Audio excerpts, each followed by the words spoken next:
से स्त्री सब पापों से मुक्त हो जाया करती है। अपने कर्म तथा भ्राता के घर में प्राप्ति के लिए धूल देवता का स्थापना करना चाहिए। इसमें इस व्रत का एक वृत्तांत मैं सुनाता हूँ, आप लोग ध्यान से लेकर सुने। पहले सतयुग में दीर्घ शर्मा नाम के एक राजा थे, उन्हें 2 पुत्र था। उनका नाम कर्म और धर्म था। कुछ समय बीतने के बाद दीर्घ शर्मा स्वर्ग गति को प्राप्त हो गए। कर्म धर्म दोनों भाई घर का कार्य देखने भागने करने लगे। कर्म की स्त्री सुंदर स्वभाव वाली तथा पतिव्रता धर्म और भाली भांति पालन करने वाली थी। कर्म की स्त्री की रक्षा तथा नीच ही प्रति झगड़ा करने वाली थी। कर्मा की स्त्री प्रत्येक वर्ष कर्मा एकादशी का व्रत करती थी और ध्रुव देवता का पूजन करके बाद में ऋतु फल को रोज खाती थी। दूसरे दिन प्रातः काल निधि कर्म सदृढ़ होकर के दही और भात करनी के साग के साथ पारण करती थी। व्रत के प्रभाव से हर एक प्रकार के विघ्न नष्ट हो जाया करते हैं। मृत लोक में सुख को भोग करके अंत में स्वर्ग गति को प्राप्ति हो गई। कर्मा की स्त्री कभी भी व्रत नहीं करती थी और सदा भात बना करके मार भात नली में फेंक देती थी, जगह फेंक देती थी। इस कुकर्म से उनके कर्म देवता गृह छोड़ के भाग गए। अतंतर राजा भी अपने कर्म के ढूंढने के लिए जंगल में प्रस्थान किए गए। रास्ते में राजा अपने एक ही मित्र के यहाँ कुछ समय के लिए ठहर गए, किंतु वहां से उनकी गति पहुंच गई। चोरों ने उनके घर में भी चोरी कर लिया। राजा को वहां से जंगल में फिर निकलने पड़ा। प्रस्थान किया। राजा आम का वृक्ष के फल फूल के समीप देख करके तथा वृक्ष पर एक पक्षी भी नहीं था, उससे पूछे कि हे सरकार, हमारे कर्म देवता हमारे घर से भाग गए हैं, क्या आप कर्म देवता को जानते हैं, देखे हैं? वृक्ष ने बोला कि नहीं, हम कर्म देवता को नहीं जानते हैं। वन में इधर से उधर दौड़ती हुई गौ को देखे, गौ से पूछे, गौ ने भी कही कि नहीं, हम इस कर्म देवता को नहीं जानते हैं। राजा व्याकुल होकर के अपने जीवन से निराश होकर के और तथा दृढ़ श्वास लेकर के श्वास छोड़कर जमुना नदी के तट पर चले गए। ऋषि के स्वभाव को बता करके उनका कर्म बोला, इधर आओ, दाहिना हाथ पकड़ के जमुना में प्रवेश कर गए। पूछे कि बोलो क्या बात है, क्या नहीं?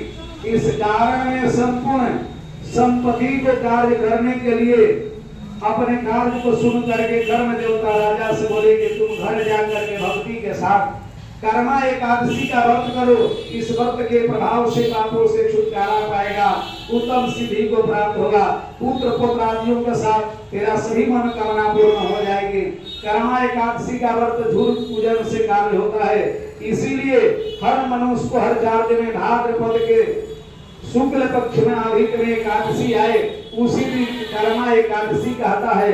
इसमें झूर के कीर्ति कार्य करने से, झूर देवता का विधिवत पूजन करने से फल फूल नववेद पकवान चढ़ा करके युक्त होकर के अंत में परम गति को प्राप्त हो जाता है। राजा ने ऋषि से पूछा कि हे राजन, मैंने वन में जो गाय को देखा, विद्वान ब्राह्मण को देखा, ये कौन है? फिर पूछे कि आम का वृक्ष वही, ब्राह्मण बहुत ज्ञानी थे, किसी को विद्या नहीं बांटे, इस कारण से आम का वृक्ष हो गए। उन पर फल लगा लेकिन कोई खाने वाला नहीं था। फिर पूछे कि इधर उधर बछड़ू भाग रही कौन है? कहे कि यह पुष्करणी है, एक कभी कृपिणी किसी को दान नहीं दिया, दूसरे को कुछ कभी दान पुण्य देने से रोकती थी। इसी कारण से दोनों आपस में हर समय टकराते हैं, लड़ते रहते हैं। ऐसा कभी नहीं करना चाहिए। जो ये गौ को देख रहे हो, यही पृथ्वी किसानों को इनको चुरा करके खा गई। इसी कारण से इनको गौ के कृष्ण इधर से उधर घूम रहे, इनका बछड़ा भी इनका दूध नहीं पीता है।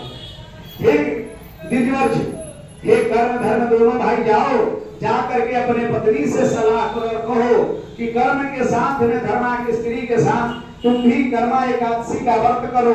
कभी भी चावल सब्जी बना करके गरम गरम जल में नहीं धोना चाहिए, नली में मार भात को नहीं बिगना चाहिए। इसलिए कर्म देवता भाग जाते हैं। उस कर्म के प्रभाव से गृहस्थ के कार्य में दुखित होता है और हर समय एक न एक प्रॉब्लम खड़ा हो जाता है। इसलिए जाओ जा करके लगातार जो भी श्रद्धा भक्ति से धूल मूल करार के लाएगा, ला करके उनके भट्ट का कार्य में पूजन करेगा, श्रद्धा भाव से कथा वर्णन करेगा और प्रातः काल दही भात का जो पारण करेगा उनका हर समय मनोकामना पूर्ण हो जाएगी। अपने भाई के रक्षा के लिए, अपने भ्राता की सुरक्षा करने के लिए बहन इतना त्याग करती है कि दिन भर पानी भी नहीं पी पाती है और वो भाई को लेकर के अपना कार्य करना चाहिए। हमारे संसार में अभी दो वर्ष ऐसा बना हुआ है कि भाई के लिए बहन हर समय उपासना करके कार्य करती है, रक्षाबंधन और ये सूर्य देवता का पूजन।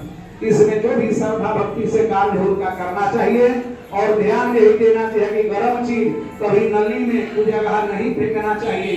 चावल बनाए, सब्जी बनाए, दाल भात बनाए तो अपने घर में उसको ठंडा होने के बाद धोना चाहिए। ऐसे करने से भगवान लक्ष्मी का कार्य होगा। कर्म देवता आपके घर भी जाके हर तरह का खुशी चैन प्राप्त कर देंगे। प्रेम से बोलिए कर्ण महाराज की, अपने अपने भ्राता महाराज की।